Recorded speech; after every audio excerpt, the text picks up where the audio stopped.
Je m'essuie presque les larmes car je suis content de vous retrouver aujourd'hui, mais en même temps, je suis excessivement triste. C'est la dernière capsule officielle de tout le chapitre de la trigonométrie. Cette capsule va se dérouler à travers deux séquences, deux parties différentes, mais c'est la toute dernière section officielle de ce long et beau et grand et vraiment colossal chapitre. Cette section s'appelle les résolutions d'équations plus complexes. Ok, donc j'espère que vous êtes en forme parce que moi je suis en forme pour bien vous expliquer comment on résout des équations un peu plus complexes. On va partir en part envers des vrais. Exemple, en voici ici un faux, c'est-à-dire en guillemets un exemple préalable. Au départ, voici un premier facteur, 2 cos de x plus 1, multiplié avec un autre facteur bien sûr, cos de x moins 1. Quand est-ce que ces deux facteurs seront donc nuls? Donc voici le genre de problème que vous faites face à travers d'autres problèmes tantôt un peu plus complexes, c'est-à-dire ceci. Quand est-ce que deux facteurs sont nuls? Si bien sûr mes deux facteurs sont nuls, c'est parce que c'est clair qu'un des deux, ou les deux à la fois, lorsque les multiplie ensemble, sont nuls. Donc il faut traiter les facteurs indépendamment. Nouveauté pour vous ici. Donc c'est clair que si le facteur gauche est nul, 0 fois je m'en fous va donner 0, c'est clair. Et aussi, si le second facteur est nul, 0 fois, bien sûr, le premier facteur, je m'en fous, qu'est-ce qu'il donne lui, mais 0 fois n'importe quoi va donner 0 en bout de ligne. D'où l'essence du problème, traiter les deux facteurs indépendamment et de dire quand est-ce qu'ils sont nuls. Ça revient comme à trouver les zéros de fonction, mais deux fois à travers une même équation à résoudre. Donc, allons ensemble. Quand est-ce que ce facteur est nul? Donc, quand est-ce que 2 cos de x plus 1 est nul? Tantôt, on va résoudre l'équation ici assez simple ensemble. Et quand est-ce que cos de x moins 1 sera nul ici en bout de ligne? Comme je disais, c'est deux problèmes en une seule ici équation à résoudre. Donc, première étape, on isole le cos de x en soi. J'enlève 1, je divise par 2, de part et d'autre, signe égal. J'aurai bien sûr ici mon cos isolé en ce sens. Cos de x sera isolé à moins 1 demi. Là, comme dans le temps, je me pose la question qui tue, c'est-à-dire pour quel angle? Donc, quel est cet angle dont sa largeur, ce qui veut dire cos, largeur de delta x? Fait que je répète, trouvons les angles à largeur moins 1 demi. Si on se fait notre mémoire, le fabuleux cercle de trigonométrie de notre tête, pour quel angle a-t-on une largeur moins 1 demi? Largeur positive vers l'est, largeur négative vers l'ouest. Voici ici la plus petite largeur qu'on devrait maîtriser en tête. Voici donc moins 1 demi de delta x. Quels sont les deux angles à largeur moins 1 demi? C'est vraiment 2 pi sur 3 et l'autre en dessous par symétrie bien sûr, 4 pi sur 3. Voici le premier x, c'est-à-dire x premier, ben, il vaut 2 pi sur 3 et l'autre x, le second, vaut bien sûr en dessous le 4 pi sur 3. Par contre, ça c'est juste deux valeurs de x parmi une panoplie de bons x aussi, car bien sûr, une fonction de cos de base a plusieurs x d'ondulation pour ici un même y genre, si on peut dire, là, moins 1 demi. D'où ici, on va toujours ajouter ce qu'on appelle la période n pour avoir tous les x qui suivent dans les cycles qui suivent, si on peut dire, comme dans le temps pour tous les zéros d'anciennes fonctions de base, si on peut dire. Dans le fond, ici, on va ajouter la période n, c'est-à-dire la période étant toujours désignée par la formule 2pi sur b pour toute fonction cosinus. Si votre b vaut 1, 2pi sur 1 vaut clairement 2pi. 2 plus 2pi n plus 2pi n pour vos premiers x à ce premier facteur quand il sera nul. Pareil pour l'autre facteur, quand est-ce que cos de x à la fin moins 1 donne 0. Première étape, j'isole mon cos de x. Bien sûr, j'aurai que mon cos de x égalera 1 en bout de ligne. Comme tantôt, pour quel angle a-t-on une largeur de 1? Je n'ai qu'un seul angle à largeur 1, car si je me tasse à largeur 1, donc du rayon totalement de 1, mais cet angle unique serait ici 0. J'aurais pu prendre 2 pi, ça aurait été bon aussi en passant. Donc prenons ici 0, car l'angle 0 a une largeur, donc en cosinus, de 1. D'où ici, mon angle, c'est clairement 0. Voici le premier x, pour lequel ce facteur sera nul. Pour avoir tous les autres x, comme tantôt, on va ajouter la période n, car tous les x sont toujours répétés dans les cycles qui suivent à une période d'écart. Comme tantôt, 2pi sur b, mon b fait encore 1, chose très subtile, coefficient devant mon x. J'ai encore ici plus 2 pi n. Voici tous les x généralisés pour lesquels on aura ici, c'est-à-dire des facteurs en bout de ligne qui seront égales à 0. Je fais une petite parenthèse, comme d'habitude, souvent le cas en fin d'un problème pour bien l'expliquer, pour bien le terminer. Pour savoir si vos réponses sont bonnes, vous n'avez qu'à flanquer un x parmi ces équations ici en bout de ligne dans vos règles, c'est-à-dire dans votre règle initiale, à savoir que les deux facteurs sont bel et bien ici nuls en bout de ligne. Là, après, mettons, je prends un x bidon, celui-ci 2pi sur 3. Si les x valent 2pi sur 3, ben, je n'ai qu'à faire ici d'abord cos 2pi sur 3. Mais c'est clair, cos 2pi sur 3, c'est moins demi, car cos de 2pi sur 3 est sa largeur d'x moins demi. Donc, moins demi fois 2, moins 1 plus 1, 0. 0 fois je m'en fous, là, qu'est-ce qu'il donne lui? Même je transférais x par 2pi sur 3. 0 fois je m'en fous va donner 0. Ce qui prouve vraiment que ce x est bel et bien bon. Je vais reprendre aussi ce x qu'à pi sur 3 autant que ce x 0. Je vous jure qu'en bout de ligne, mon facteur serait nul aussi. Même pour aller plus loin, cet exemple dont je prenais cette équation-là ici, oui, je pourrais prendre le x qui vaut 0, ou si le x qui vaudrait en bout de ligne, si n valait 1, ben 0 plus 2pi, 2pi. Je vous jure que si on transférait ici 16x par 2pi, mettons si je prenais celui-ci pour les petits, vous voyez où est-ce que je m'en ai avec mes skis là. Donc, cos de 2pi est la largeur à 2pi. C'est clairement 1. 1 moins 1, 0, 0 fois je m'en fous là, va donner 0 en bout de ligne. Ce qui prouve vraiment là, pour n'importe quel x qui respecte ces trois équations, ces facteurs seront nuls, je vous le dis. Grâce à l'exemple préalable juste avant, bien sûr, vous êtes en business pour bien comprendre l'exemple ici 1 officiel. Résolvons, ici on va résoudre ensemble l'équation suivante, c'est-à-dire quand est-ce que sin carré de x moins sin de x moins 2 ici égale à 0. Le but de ce qu'on veut résoudre est de trouver les valeurs de x possibles. Là, qu'est-ce qui fait mal, contrairement à l'exemple préalable, c'est que j'ai aucun facteur, j'ai pas de facteur, c'est-à-dire qui multiplient ensemble, bien sûr, seront nuls. C'est-à-dire que j'ai des termes, soit ici soustraits ou plus tard additionnés. Donc l'objectif, si on veut servir de l'exemple préalable donc d'auparavant, c'est bien sûr retrouver des facteurs. Qui dit retrouver de facteurs à partir d'un polynôme veut dire factorisons ensemble. Si on voulait factoriser un trinôme, mais ici on pourrait utiliser la méthode somme-produit. Mais lorsque vous n'avez pas de A ou A, c'est-à-dire il vaudra 1 devant ici le sin carré de x, moi je conseille fortement d'y aller par tâton pour factoriser. Chose très simple, lorsqu'il n'y a pas de coefficient devant le terme ici du second degré. Donc le but c'est factoriser le trinôme suivant ici. C'est comme dans le temps passant, c'est comme on avait dans le temps là, x carré moins x moins 2 égale à 0.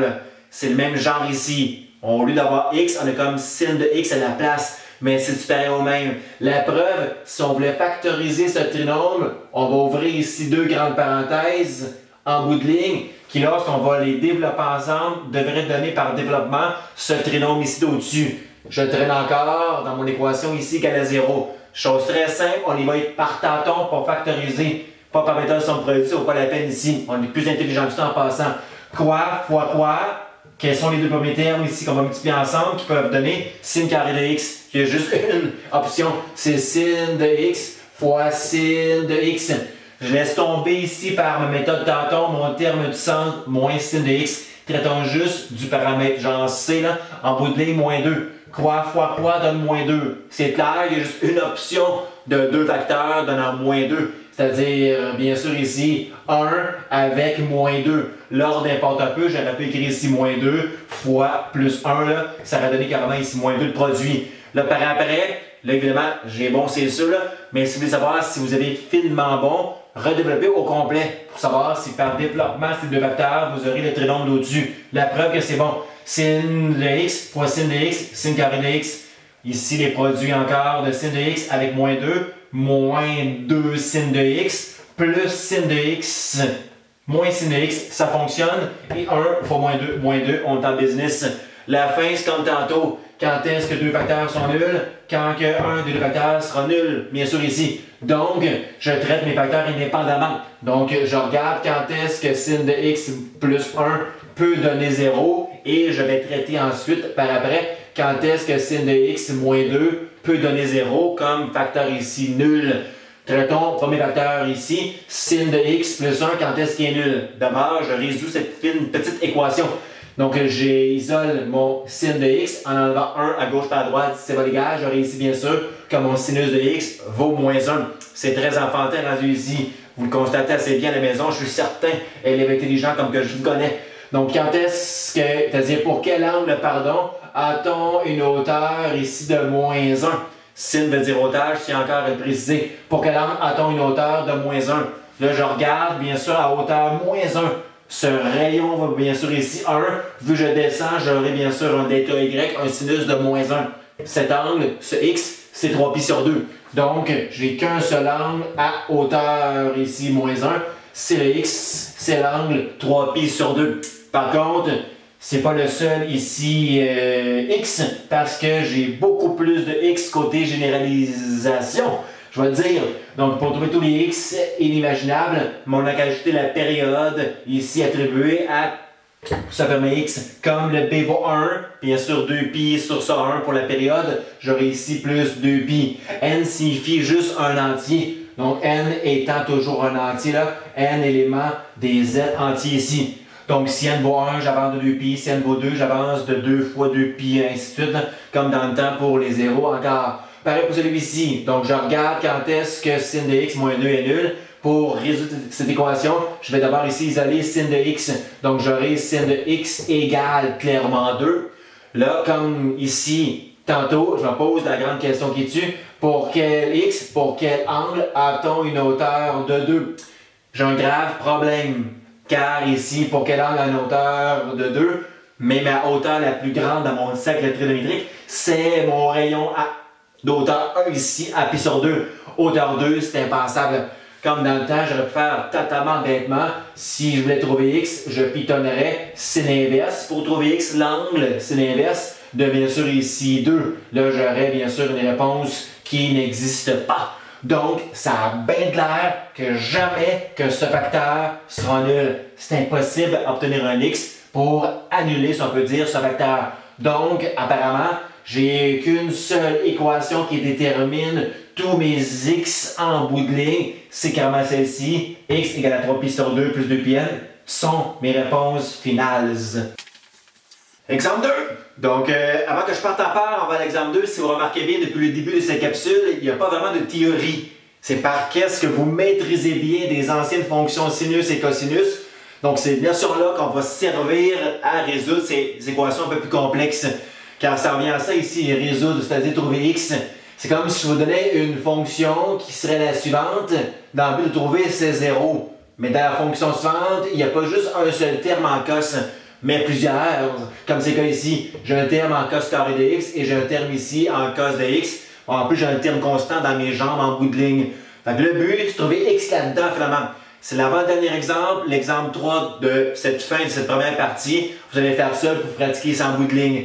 Donc, allons ensemble. Première étape, c'est trop tough à négocier, c'est trop difficile, pardon. C'est trop difficile à négocier ainsi. Donc, l'idéal pour savoir quand est-ce qu'un polynôme est nul, c'est de le factoriser. Parce que si on factorise, bien sûr, j'aurai deux facteurs en bout de ligne. Quand est-ce que deux facteurs sont nuls? C'est quand que l'un des deux est bien sûr nul ici en bout de ligne, comme tantôt de mes exemples d'auparavant. Dans ce cas-ci, si on voulait factoriser un trinôme, je pourrais aller par tantôt, un peu comme tantôt.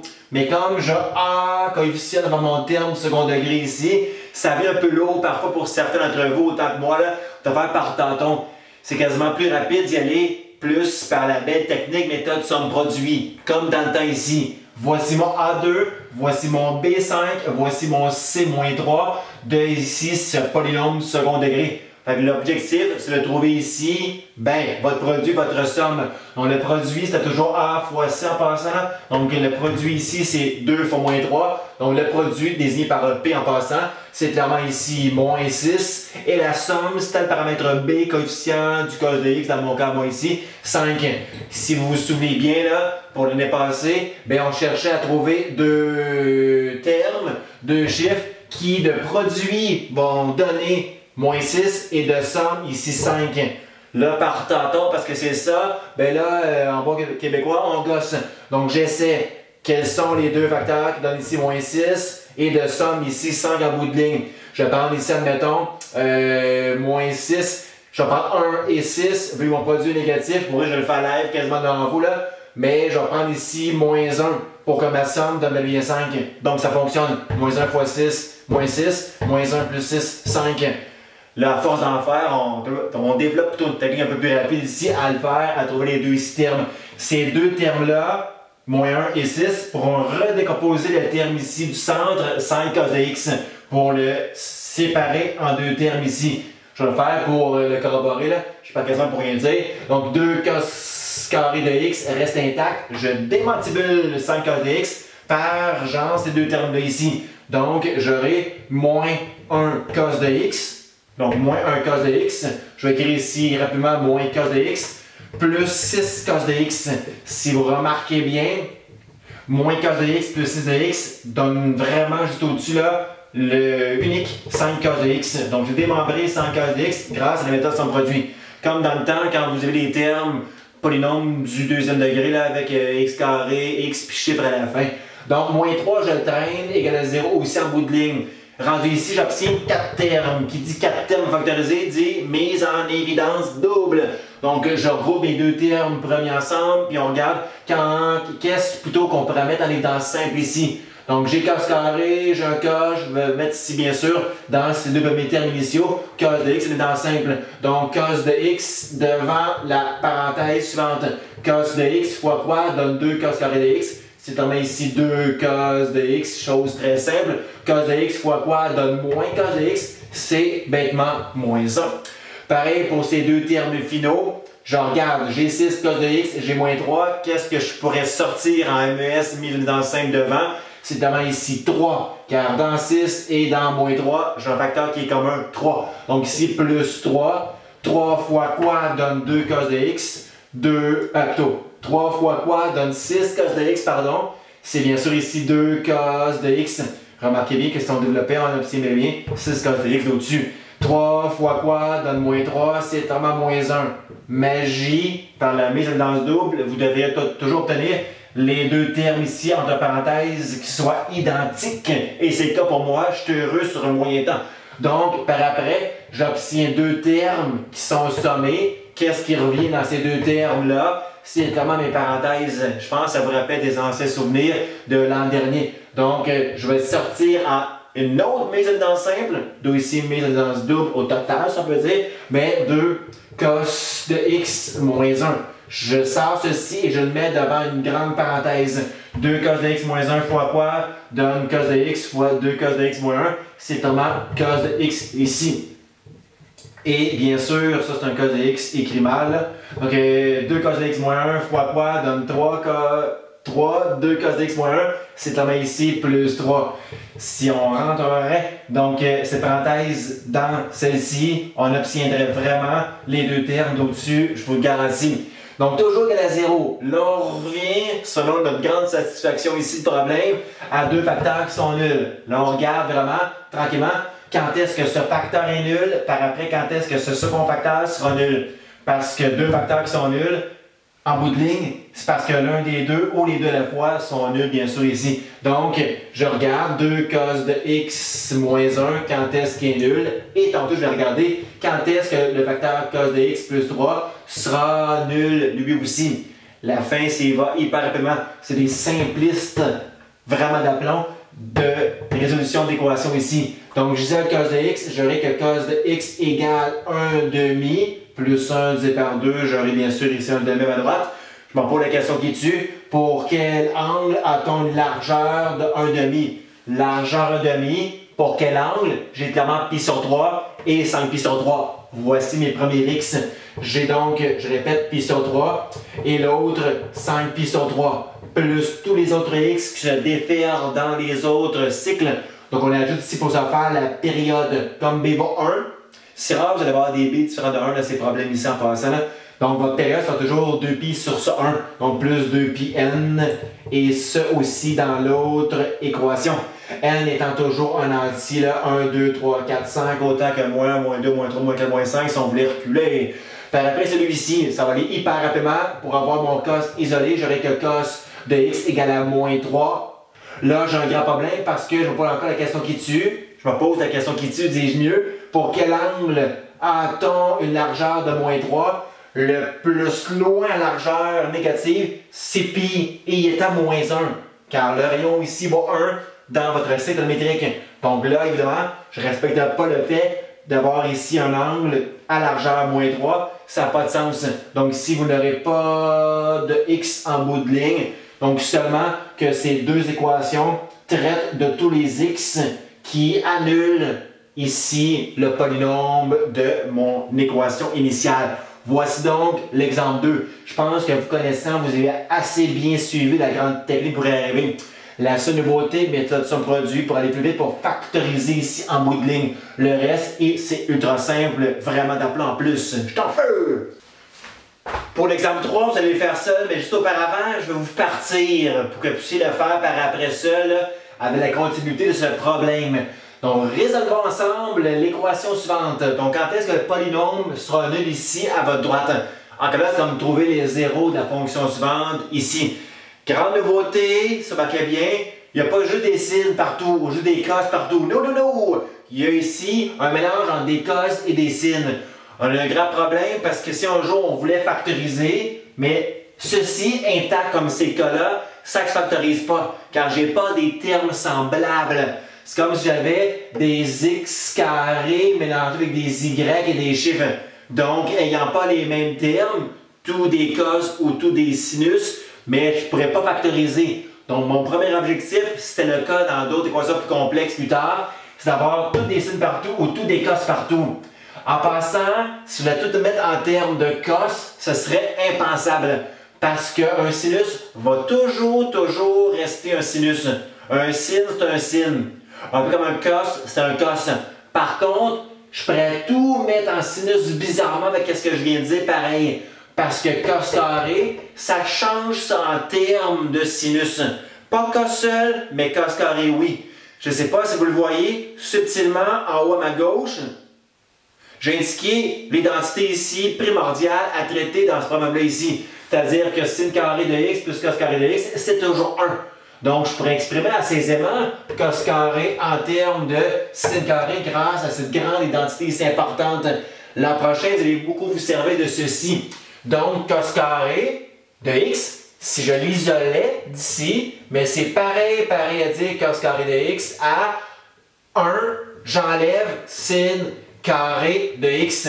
C'est comme si j'isolais ici cos carré de x, ben j'aurais que cos carré de x, c'est clairement 1 moins sin carré. Enlever sin carré de x, t'apparaît là, ça va égal, je vais obtenir ici cette équation. Donc, je peux exprimer cos carré en fonction de sin carré. Ce que je vais faire ici à l'instant, je vais laisser moins 2 intact et je vais changer juste en dessous cos carré par ceci. Cos carré, c'est 1 moins sin carré de x et je serai en business, je vous le garantis. C'est-à-dire 1 moins sin carré de x. C'est juste au-dessus là, cos carré de x. Moins sin de x plus 1 et magie, j'ai tout exprimé en fonction de sinus uniquement, j'ai plus de cos dans mes jambes. Le restant, on va avancer, vous pourrez peut-être déterminer vous-même ça par après. Donc, je vais juste développer ici la parenthèse en rentrant mon facteur moins 2 dans cette parenthèse. J'aurai clairement moins 2 plus 2 sin carré de x moins sin de x plus 1, toujours ici nul. Pour embellir ici mon polynôme, je vais regrouper les termes semblables. Les chiffres moins 2 plus 1, je vais mettre ici moins 1 en bout de ligne. Donc, j'aurai encore 2 sin carré de x moins sin de x. Oh, là, je suis un peu décalé, là. Je voulais rapprocher une petite affaire pour embellir mon polynôme. Moins 1 égale ici 0. Là, je vous laisse aller à la maison vous-même seul. Trouvez ici par factorisation vos deux facteurs. Allez-y indépendamment pour me dire par après quand est-ce que le premier facteur sera nul, quand est-ce que le second facteur sera nul. Appuyez sur pause et je corrige dans quelques secondes. Appuyez sur pause. Là! OK, on corrige ensemble à l'instant. On est avancé en plein ici. Quand est-ce que ce polynôme du second degré est nul? Pour le trouver, on va le factoriser par la méthode somme produit parce qu'on parle d'un trinôme. Donc, le produit est bien sûr ici par le produit suivant. 2 fois moins 1, ici donc moins 2. La somme est le coefficient avant votre sin de x. Donc, ma somme sera ici de moins 1. Partant-on, par essai erreur, trouvons deux terme qui par produit va donner moins 2 et dans leur somme va donner ici moins 1. C'est clair que si j'ignorais le 2, le moins 2, dis-je bien, mais j'aurais que le produit donnant 2, c'est comment 2 puis 1. Car 2 fois 1 donne clairement 2 ici. Mais comme mon produit est négatif, il faut qu'un de ces deux facteurs sera négatif. Mais comme ma somme est négative, il faut que le plus gros terme des deux soit en soi négatif. La preuve que j'ai raison. Moins 2 fois 1, moins 2, plus 1, moins 1, tout concorde. Ces deux termes vont me permettre de démembrer moins sin de x en deux termes ici en bout de ligne. La preuve, 2 sin de carré de x, je vais changer moins sin de x par moins 2 sin de x plus sin de x que j'écris à l'instant là. Donc, moins 2 sin de x plus 1 sin de x, c'est bien sûr ici plus sin de x directement. Je t'ai posé straight pipe, mais ça c'est dans mon cours et non pas dans une capsule, ça se dit pas. Donc ici, moins 1 égale à 0, je les traîne. 4 termes riment avec mise en évidence double. Donc si je regroupe mes termes ensemble par duo, dans 2 sin carré de x moins 2 sin de x, je peux donc mettre au complet 2 sin de x en évidence simple, vraiment au complet. Donc j'aurai ici 2 sin de x devant une grande parenthèse. 2 sin de x fois quoi me donne 2 sin carré de x, c'est comme ici sin de x. Et 2 sin de x fois quoi me donne moins 2 sin de x, c'est directement ici moins 1 en bout de ligne. Dans mes deux derniers termes, si vous remarquez bien, à première revue, il n'y a pas rien de commun entre sin de x et moins 1. Pour ce faire, je vais mettre le facteur universel en évidence simple, c'est-à-dire 1. Donc, je vais mettre ici plus 1 en évidence simple devant, bien sûr, directement sin de x moins 1. Oups, moins 1 que j'écris ici un peu mieux. Parce que 1 fois sin de x moins 1 me donne clairement sin de x moins 1, c'est au-dessus de ce que je désirais avoir ici. Donc, quand il n'y a rien en commun au visuel, mettez 1 toujours dans le simple, ça va régler le tout ici. Magie dans ces deux termes qui sont additionnés, je pointe mieux ici, mais les parenthèses sont mes facteurs en commun. Donc, je peux mettre ici en étant simple, c'est-à-dire, oui, sin de x moins 1.